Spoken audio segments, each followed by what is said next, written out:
अभिनंदन। तो आज बर्तमान आम आसिक पहुँची जाइए फुलवाणी पोस्ट ऑफिस।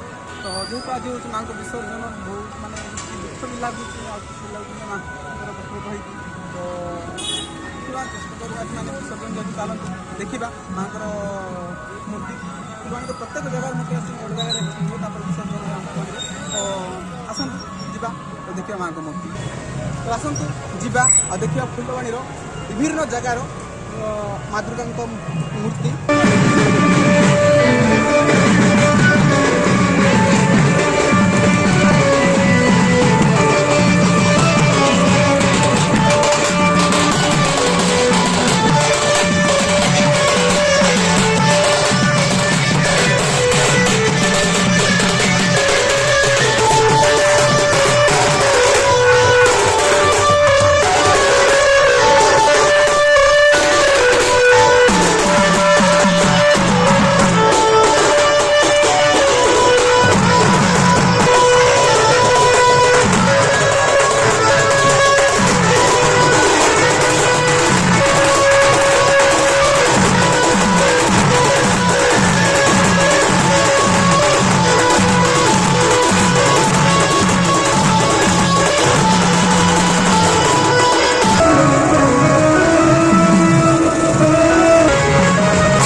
अभाव सकाशे भिडियोटा बनै पार्लुनी तो जदि भिडियोटा भल लगी तो लाइक करूँ शेयर करूँ सब्सक्राइब करूँ आशा करुँच आप भिडियोटा भल लगी रही जय माता।